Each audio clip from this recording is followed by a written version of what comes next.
ఈరోజు మనకు కార్తీక మాసం పౌర్ణమి కదండి. సో మనము పిండి దీపాలు తయారు చేసుకుంటాం కదా. ఇవి విరగకుండా స్మూత్గా బాగా రావాలంటే ఇలా బియ్యం పిండిని తీసుకొని అందులో బెల్లాన్ని తురిమినేది వేసుకోవాలి. అలాగే ఆవు నెయ్యిని కూడా యాడ్ చేసుకొని పిండి మిశ్రమాన్ని అంతా ఒక్కసారి ఇలా కలుపుకోవాలన్నమాట. అంతా కలుపుకోవాలి నీట్గా, ఉంటలు లేకుండా బాగా.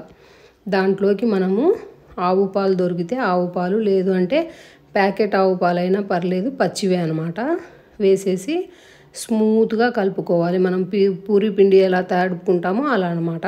మరీ గట్టిగా కాకుండా ఇలా తడిపి పక్కన పెట్టుకొని మనకి ఎన్ని దీపాలు కావాలనుకుంటే అన్ని దీపాలు చిన్న చిన్న బాల్స్ లాగా చేసి పక్కన పెట్టుకోవాలి.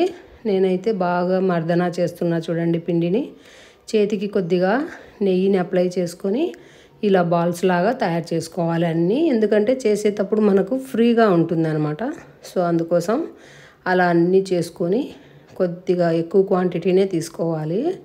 తర్వాత మనకు పిల్లలకు సిరప్స్కి క్యాప్స్ వస్తాయి కదా, ఆ క్యాప్స్ దాంతో ఇలా లైట్గా ప్రెస్ చేసామంటే అలా వస్తుంది. దాన్ని మనం ఇలా రోల్ చేసుకుంటే పొడుగ్గా వస్తుంది అనమాట. సో దీపాలన్నింటినీ ఇలా క్యాప్ సహాయంతో చేసేసుకుంటున్నాము. మనకి ఎన్ని కావాలనుకుంటే అన్ని దీపాలు ఇలా చేసేసుకోవాలి. 365 ఒత్తులు వెలిగించాలంటే కొంచెం పెద్దగా చేసుకోవాలి. అలాగే చిన్న చిన్న ఒత్తులు వేసుకోవాలంటే కొంచెం చిన్నగా చేసుకుంటే సరిపోతుంది. బట్ ఇలా చేయడం వల్ల మనకి విరుగుతాయి అనే సమస్య ఉండదన్నమాట. చాలా బాగా వస్తుంది. ఈ పిండి దీపాలంటే వెంకటేశ్వర స్వామికి కూడా చాలా ఇష్టం కదండి. సో వెంకటేశ్వర స్వామికి అయితే నామాలతో పెట్టుకుంటాము. ఇది కార్తీక మాసం కాబట్టి శివయ్యకి మనము అడ్డబొట్లు అన్నమాట. గంధాన్ని ఇలా 3 బొట్లలాగా పెట్టేసి మధ్యలో కుంకుమను పెట్టుకొని మనకు బాగా డెకోర్ చేసుకోవాలన్నమాట. ఇలా గంధం చుక్కలు పెట్టేసి కుంకుమతో పెట్టేశామంటే అట్రాక్టివ్గా ఉంటాయి, బాగా కనిపిస్తాయి అన్నమాట. సో ఇలా అన్నీ ప్రిపేర్ చేసుకోవాలన్నమాట. ఇది 365 ఒత్తులు పెట్టడం కోసం కొంచెం బిగ్ సైజులో చేశానన్నమాట. ఇది చాలా బాగుంటాయండి. అలాగే ఈ ప్రమిదలను మనము తయారు చేసి వెలిగించిన తర్వాత కూడా అండి చాలా నియమాలు ఉంటాయి. మనం ఎక్కడ పడితే అక్కడ పడేయకూడదు. పెడితే ఆవు కన్నా పెట్టాలి, లేదు అంటే చెట్టు మొదల్లో పిసికేసి వేసేసుకోవాలి, లేదు అంటే పారే నీళ్ళల్లో పెట్టుకోవాలన్నమాట. అది కూడా లేదనుకుంటే ప్రసాదం లాగా కూడా మనం స్వీకరించవచ్చు ఈ పిండి దీపాలను. సో అందుకోసం పవిత్రంగానే చూడాలన్నమాట వాటిని. సో మనమైతే ఇక్కడ ఈరోజు పౌర్ణమి కదా, సో అందుకోసం మధ్యలో పద్మాన్ని ఇలా వేసుకొని ముగ్గును నేనైతే కింద బండ మీద లేకుండా నీట్గా పెద్ద ప్లేట్లో తీసుకొని డిజైన్ చేసుకుంటున్నాను. ఇలా మనకు ఈ పద్మం వేసుకొని ఇందులో కలర్స్తో నింపుతున్నాను అనమాట. కొంచెం అట్రాక్టివ్గా ఉంటుంది, బాగుంటుంది కదా తులసమ్మ దగ్గర పెట్టడం వల్ల అని. సో నేనైతే ఎప్పుడు ఇలానే చేస్తానండి. ఇలా 2-3 కలర్స్తో ముగ్గునంతా నీట్గా వేసేసుకుంటున్నాను ప్లేట్లో. మనం మళ్ళీ దీపాలు వెలిగించినప్పుడు కూడా అటు ఇటు జరపడానికి, కరెక్ట్గా పెట్టడానికి చాలా బాగుంటుంది అనమాట ఇలా ప్లేట్లో పెట్టడం వల్ల. సో అందుకోసం నేను ప్రతిసారి ఇలానే ఇదే ప్లేట్లోనే ఇలా చేసుకుంటాను. సో ఈసారి నెక్స్ట్ టైం బ్రాసో దొరికితే కంపల్సరీ బ్రాసో ప్లేటే వాడాలనుకుంటున్నా. స్టీల్ అవాయిడ్ చేద్దామని చూస్తున్నా. సో నేనైతే ఇలా ఒక 3-4 కలర్స్తో ఈ ముగ్గును వేసేసుకుంటున్నాను. ఈ ముగ్గులోనే మనం చేసుకున్నటువంటి పిండి దీపాలను సెట్ చేసుకోవాలన్నమాట నీట్గా. సో ఇలా చిన్న సింపుల్గా ఇలా పెట్టేస్తున్నాం అనమాట. పౌర్ణమి రోజు అందరూ దీపాలు అలంకరించుకుంటారు కదండి కార్తీక మాసంలో. కార్తీక మాసం అంటేనే చల్లగా వెచ్చగా దీపాలను వెలిగించి పరమశివుణ్ణి భక్తితో కొలుస్తారు కదా. సో నేనైతే ఇలా ఈ ముగ్గులో ఇలా పెడుతున్నాను అనమాట. మధ్యలో 365 ఒత్తులు, చుట్టూ ఇలా ఒత్తులను 2 ఒత్తులను కలిపేసి ఒకటి పెట్టేసి ఇలా పెట్టేశాము. ఇంకా ఫ్లవర్స్తో, పండ్లతో అన్నీ నీట్గా డెకోర్ చేసుకోవడమే అనమాట. పిండి దీపాలలో చేయడం వల్ల దీపారాజన చాలా మంచిది. ఇంటికి కూడా అష్టైశ్వర్యాలు బాగా కలుస్తాయి. ప్లస్ మనకు కూడా ఎంతో గుడ్ వైబ్స్ వస్తాయన్నమాట. సో ఇలా ఫ్లవర్స్తో మంచిగా మనకు నచ్చినట్టుగా డెకోర్ చేసుకోవచ్చు. నేనైతే గులాబీ పువ్వులతో, చామంతి పువ్వులతో, శంకు పుష్పాలతో చేస్తున్నాను అనమాట.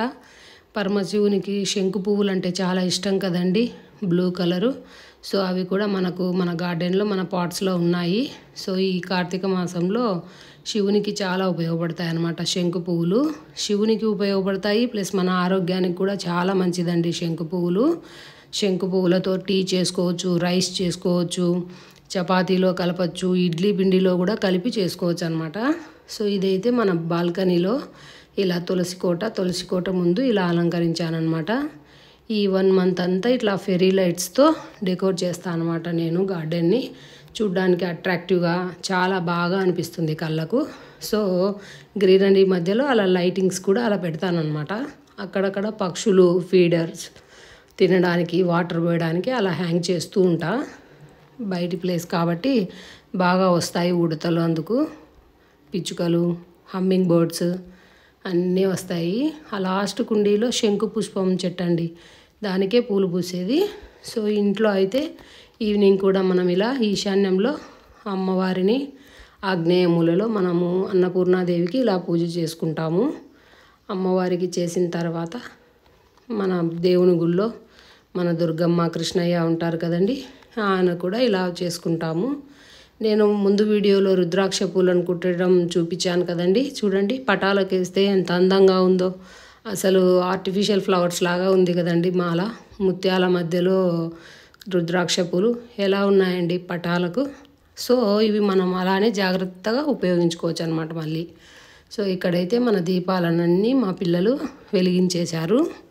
కార్తీక పౌర్ణమి అంతా మన బాల్కనీలోనే ఉంది, చూడండి ఎలా ఉందో. తులసి కోట ముందర చూడ్డానికి కూడా చాలా బాగా అనిపిస్తుంది అనమాట.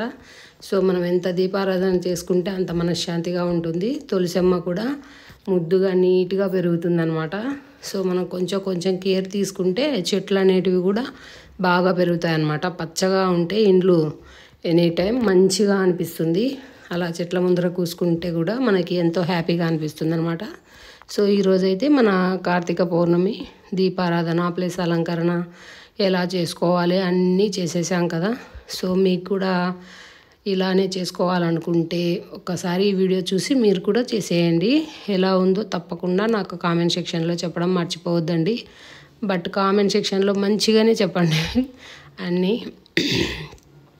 సో దీపాలు చూడండి చీకటి పడే కొద్దీ వెలుగుతూ ఉంటే ఎంత అందంగా కనిపిస్తుందో. కార్తీక పౌర్ణమి దీపాలు తులసి కోట ముందర ఆ ఆనందమే వేరు కదండి అసలు. చూడండి చూడడానికి ఎంత లుక్గా ఉన్నాయో అంత వాతావరణం. సో ఇలా అన్నమాట టోటల్గా ఇలా వెలుగుతూ ఉంది దీపారాధన. అలాగే మనము అయిపోయిన తర్వాత నైట్కి ఆలుగడ్డ కర్రీ ప్లస్ చపాతీ చేసుకుంటున్నాం అనమాట ఈరోజు.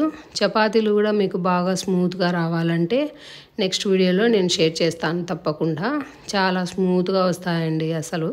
కొద్దిగా పాలు వేసేసి కొంచెం సాల్ట్ వేసేసుకొని కొద్దిగా నెయ్యి వేసుకొని పిసికామంటే చాలా స్మూత్గా వస్తుంది అనమాట చపాతీ.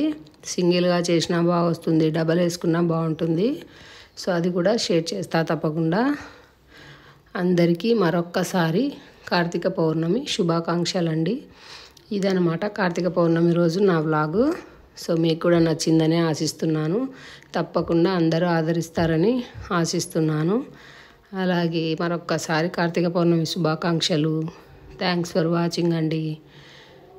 చూడండి లాస్ట్ ఫైనల్గా మన గార్డెన్లో లైటింగ్స్తో దీపారాధనతో ఎలా ఉందో చూడ్డానికి చాలా బ్యూటిఫుల్గా ఉంది కదండి. నాకైతే చాలా హ్యాపీ ఇలా చూస్తున్నందుకు. Thanks for watching.